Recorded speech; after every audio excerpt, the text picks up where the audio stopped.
Hello friends, welcome to மக்கள் சேவை channel. இன்றைக்கி நம்ம ஒரு முக்கியமான இன்ஃபர்மேஷன் பற்றி தான் பார்க்க போகிறோம். அதாவது ரயில்வே துறையிலேருந்து உங்களுக்கான வேலை இப்போ வந்து அறிவிச்சிருக்காங்க. இப்போ அந்த வேலைக்கு யார் யாரெல்லாம் அப்ளை பண்ணலாம், இதுக்கு தேவையான எலிஜிபிலிட்டி என்ன, இதை பற்றின மொத்த இன்ஃபர்மேஷன் தான் இந்த வீடியோலேருந்து பார்க்க போகிறோம். இந்த வீடியோ ஸ்கிப் பண்ணாமல் ஃபுல்லாக பாருங்கள். அது மட்டுமல்ல, இந்த வீடியோ நிறைய பேருக்கு ஷேர் பண்ணுங்க. ஓகே, ரைட்ஸ்லேருந்து உங்களுக்கான வேலையை இப்போ வந்து அறிவிச்சிருக்காங்க. அதாவது ரயில் இந்தியா டெக்னிக்கல் மற்றும் எக்கனாமிக் சர்வீஸ் டிபார்ட்மெண்ட் இருக்குது பாருங்கள், அங்கேருந்து உங்களுக்கான வேலையை இப்போ வந்து கொடுத்துருக்காங்க. கூகுளில் போயிட்டு ரைட்ஸ் அப்படின்ற ஆப்ஷன் நீங்கள் வந்து கிளிக் பண்ணி சர்ச் பண்ணதுக்கப்புறம் இதில் செகண்டாக கொடுத்துருக்காங்க பாருங்கள் வேக்கன்சிஸ்னு. இந்த ஆப்ஷன் நீங்கள் வந்து கிளிக் பண்ணதுக்கப்புறம் இந்த மாதிரி தான் ஒரு பேஜ் உங்களுக்கு வந்து ஓப்பன் ஆகும். ஓகே, இது வந்து பார்த்தா ரயில்வே துறை சம்மந்தப்பட்ட ஒரு டிபார்ட்மெண்ட் தான். இந்த ரைட்ஸ்லேருந்து தான் உங்களுக்கான வேலையை இப்போ வந்து அறிவிச்சிருக்காங்க. இதில் உங்களுக்கு பல்வேறு வகையான நோட்டிஃபிகேஷன்ஸ் வந்து கொடுத்துருக்காங்க பாருங்கள். என்றைக்கு நோட்டிஃபிகேஷன் ரிலீஸ் பண்ணியிருக்காங்க, அதேமாரி அதுக்கான கடைசி தேதியான எல்லாமே வந்து கொடுத்துருக்காங்க. ஸோ நீங்கள் எவ்வளோ நோட்டிஃபிகேஷன் செக் பண்ணி பார்த்துட்டு உங்களுக்கு எலிஜிபிள் இருக்குன்னா தாராளமாக நீங்கள் அப்ளை பண்ணிக்கோங்க. ஸோ இந்த எல்லா பதவிக்குமே அதிகபட்சமாக எக்ஸ்பீரியன்ஸ் கேட்டிருக்காங்க. எக்ஸ்பீரியன்ஸ் இருக்கவங்க மட்டும் நீங்கள் அப்ளை பண்ண பாருங்கள். ஓகே, ஸோ ஃபஸ்ட் நோட்டிஃபிகேஷனை பொறுத்திருக்கும் கொடுத்துருக்காங்க பாருங்கள். அதாவது அசிஸ்டன்ட் மேனேஜர் வந்து கேட்டிருக்காங்க ஃபினான்ஸ் டிபார்ட்மெண்ட்லேருந்து. இந்த வேக்கன்சி வந்து பார்த்தா லேட்டஸ்ட்டாக ரிலீஸ் பண்ணியிருக்காங்க. ஸோ ஃபினான்ஸ் டிபார்ட்மெண்ட் கேட்டிருக்காங்க மேனேஜர். மொத்தமாக 16 வேக்கன்சி கொடுத்துருக்காங்க. General category 8 vacancy, economical vacation ஒரு வேக்கன்சி, ஓபிசி என்சியில் 4 வேக்கன்சி கொடுத்துருக்காங்க. எஸ்சிக்கு 2, எஸ்டிக்கு 1, மொத்தம் வந்து 16 கொடுத்துருக்காங்க. ஸோ அதேமாரி ஏஜ் லிமிட்டை பொறுத்த வரைக்கும் 18 வயசுலேருந்து அதிகபட்சமாக 32 வயசுக்குள்ளே இருக்காங்க பாருங்கள், அவங்க அந்த வேலைக்கு அப்ளை பண்ணிக்கலாம். அதேமாரி இதுக்கான சேலரியை பொறுத்த வரைக்கும் மந்த்லி உங்களுக்கு 40,000 ரூபாய் சேலரி வந்து ப்ரொவைட் பண்ணுறாங்க. குவாலிஃபிகேஷனை பொறுத்த வரைக்கும் சிஏ முடிச்சிருக்காங்க பாருங்கள், சார்ட்டர்ட் அக்கௌண்ட் முடித்தவங்க, காஸ்ட் அக்கௌண்ட் முடித்தவங்க அப்ளை பண்ணிக்கலாம். அதேமாரி எக்ஸ்பீரியன்ஸ் கேட்டிருக்காங்க. போஸ்ட் குவாலிஃபிகேஷன் எக்ஸ்பீரியன்ஸை பொறுத்த வரைக்கும் 2 இயர்ஸுக்கான எக்ஸ்பீரியன்ஸ் தான் நீங்கள் அப்ளை பண்ணிக்கோங்க. ஓகே, அதேமாரி எக்ஸ்பீரியன்ஸை பொறுத்த வரைக்கும் எதில் வந்து இருக்குன்னா பேங்கிங்கில் எக்ஸ்பீரியன்ஸ் இருக்கவங்க, ஜிஎஸ்டியில் இருக்கவங்க, அக்கௌண்ட் ப்ரிப்பரேஷனில் இருக்கவங்க, ஆடிட்டில் இருக்கவங்க, இந்த மாதிரி இதை சம்மந்தப்பட்ட எக்ஸ்பீரியன்ஸ் தான் நீங்கள் அப்ளை பண்ணிக்கோங்க. ஸோ நெக்ஸ்ட்டு இதுக்கான செலெக்ஷன் ப்ராசஸை பொறுத்த வரைக்கும் உங்களுக்கு எக்ஸாமினேஷன் இருக்க போது ரிட்டன் எக்ஸாமினேஷன் வைக்கிறாங்க, அதுக்கப்புறம் இன்டர்வியூ வந்து வைக்கிறாங்க. இதன் மூலமாக தான் வந்து பார்த்தா செலெக்ஷன்ஸ் வந்து பண்ணுறதா வந்து சொல்லியிருக்காங்க. ஸோ அப்படி கீழே வந்தால் மீதி ஃபர்தர் இன்ஸ்ட்ரக்ஷன்லாம் கொடுத்துருக்காங்க, செக் பண்ணி பார்த்துக்கோங்க. அதுக்கப்புறம் இந்த வேலைக்கு நீங்கள் அப்ளை பண்ணுறதுக்கு உங்களுக்கான அப்ளிகேஷன் ஃபார்ம் பொறுத்த வரைக்கும் ஜென்ரல் கேட்டகிரி ஓபிசி நீங்கள் 600 ரூபாய் பேமெண்ட் பண்ணுற மாரி இருக்கும். அதேமாரி எக்கனாமிக்கல் வீக்கே செக்ஷன் எஸ்சி எஸ்டிக்கு வந்து பார்த்தா 300 ரூபாய் தான் கேட்டிருக்காங்க. நீங்கள் அப்ளை பண்ணுறவங்க அப்ளை பண்ணிக்கோங்க.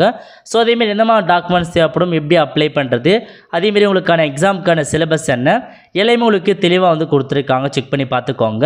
ஸோ இந்த வேலைக்கான கடைசி தேதியை பொறுத்த வரைக்கும் 29/1/2024 கொடுத்துருக்காங்க. அதுக்குள்ளே இந்த வேலைக்கு நீங்கள் அப்ளை பண்ணுற மாரி இருக்கும். ஓகே, ஸோ அப்ளை பண்ணுறதுக்கு ஆன்லைன் ரெஜிஸ்ட்ரேஷன் இருக்குது பாருங்கள்.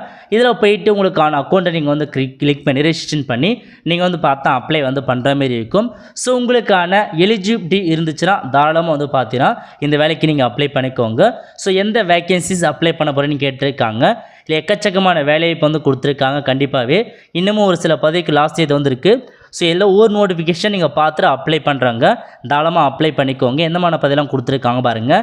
அசிஸ்டன்ட் மேனேஜர் கேட்டிருக்காங்க, அசிஸ்டன்ட் வந்து பார்த்தா ரெசிடென்ட் இன்ஜினியரிங் கேட்டிருக்காங்க, டிஜிஎம் கேட்டிருக்காங்க, சீனியர் மேனேஜர் சிவிலில் கொடுத்துருக்காங்க. அதேமாரி சீனியர் மேனேஜரை பொறுத்த வரைக்கும் சோஷியல் சேஃப்கார்டு ஸ்பெஷலில் கேட்டிருக்காங்க. ஜென்ரல் மேனேஜர் வந்து பார்த்தா சிவிலில் கேட்டிருக்காங்க, மெக்கானிக்கலில் கேட்டிருக்காங்க, அடிஷ்னல் ஜென்ரல் மேனேஜர் கேட்டிருக்காங்க. இந்த மாதிரி பல வேக்கன்சி உங்களுக்காக வந்து கொடுத்துருக்காங்க, பல நோட்டிஃபிகேஷன் அறிவிச்சிருக்காங்க. ஸோ லாஸ்ட் தேதிக்குள்ளே உங்களுக்கான எலிஜிபிலிட்டி தான் நீங்கள் அப்ளை வந்து பண்ணிக்கோங்க. ஸோ எந்த மாதிரி வேக்கன்சின்னு கொடுத்துட்டு எந்த போஸ்ட்டுக்கு அப்ளை பண்ண போகிறீங்க அப்படின்றத மென்ஷன் பண்ணுற மாதிரி இருக்கும்.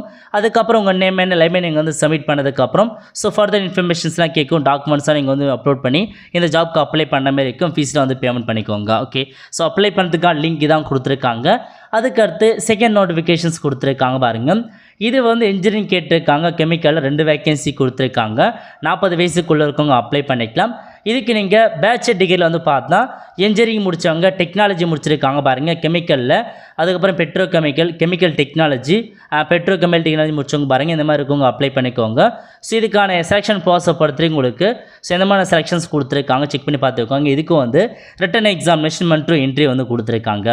அதுக்கு எந்த வேக்கன்சி கொடுத்துருக்காங்கன்னா சேஃப்டி இன்ஜினியரிங் ஒரு வேக்கன்சி, பிளானிங் இன்ஜினியர் ஒரு வேக்கன்சி கொடுத்துருக்காங்க. சிவில் 55 வயசுக்குள்ளே இருக்கவங்க அப்ளை பண்ணிக்கோங்க. ஸோ கல்வி தகுதியை பொறுத்த வரைக்கும் நீங்கள் வந்து பார்த்தீங்கன்னா பிளானிங் இன்ஜினியருக்கு சிவில் இன்ஜினியர் முடிச்சவங்க அப்ளை பண்ணிக்கோங்க.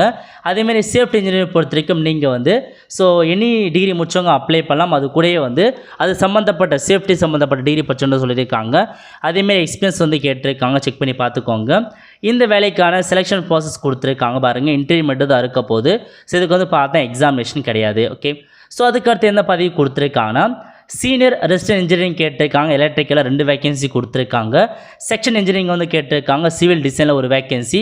அதேமாரி செக்ஷன் இன்ஜினியரிங்கை பொறுத்த வரைக்கும் பர்மனெண்ட் வே கொடுத்துருக்காங்க. ப்ராஜெக்ட் சைடில் கேட்டிருக்காங்க. இந்த மாதிரி பல வேகன்சி கொடுத்துருக்காங்க. அதுக்கான கல்வி தகுதி என்ன, எவ்வளோ எக்ஸ்பீரியன்ஸ் கேட்டிருக்காங்க அப்படின்னு நீங்கள் வந்து செக் பண்ணி பார்த்துட்டு அப்ளை பண்ணுறவங்க அப்ளை பண்ணிக்கோங்க. லாஸ்ட் தேதியை பொறுத்த வரைக்கும் இதுக்கும் இன்டர்வியூ மட்டும் தான் வைக்கிறாங்க, எக்ஸாமினேஷன் கிடையாது. அதுக்கடுத்து என்ன பதவி கொடுத்துருக்காங்கன்னா குவாலிட்டி இன்ஜினியரிங் கேட்டிருக்காங்க, டிகிரி ஹோல்டர்ஸ். அதேமாரி குவாலிட்டி இன்ஜினியரிங் வந்து பார்த்தா டிப்ளமோ ஹோல்டர்ஸ் கேட்டிருக்காங்க. 45 வயசுக்குள்ளே இருக்கவங்க அப்ளை பண்ணிக்கோங்க. பிஇ முடித்தவங்க, பிடெக் முடித்தவங்க, பிஎஸ்சி இன்ஜினியரிங் முடித்தவங்க, இந்த மாதிரி இருக்கவங்க அப்ளை பண்ணிக்கோங்க. டிப்ளமோ பொறுத்த வரைக்கும் சிவில் முடிச்சிருக்காங்க பாருங்கள், அவங்க அப்ளை பண்ணிக்கலாம். ஓகே, அதுக்கடுத்து மேனேஜர் கேட்டிருக்காங்க. சிவிலில் 2 வேகன்சி. இந்த மாதிரி உங்களுக்கு பல பதவி வந்து பார்த்தா வேகன்சிஸில் வந்து கொடுத்துருக்காங்க. கண்டிப்பாக நீங்கள் ஒவ்வொரு நோட்டிஃபிகேஷன் நீங்கள் வந்து பார்த்துட்டு உங்களுக்கு எலிஜிபிள் இருக்குன்னா நீங்கள் ஆன்லைன் ரெஜிஸ்ட்ரேஷன் கொடுத்து அப்ளை பண்ணி இந்த எக்ஸாமினேஷன் அட்டெண்ட் பண்ண பாருங்கள். எக்ஸாம் வைக்கிறது மட்டும் எக்ஸாம் இருக்கும், உங்களுக்கு டேரக்ட் இன்டர்வியூ வந்து இருக்க போகுது. ஆல் த ஃப்ரெண்ட்ஸ், கண்டிப்பாக இதை லைக் பண்ணுங்கள். அது மட்டும் அல்ல, இந்த வீடியோ நிறைய பேருக்கு ஷேர் பண்ணுங்கள். அடுத்த ஒரு நாளில் சந்திப்போம். நன்றி, வணக்கம்.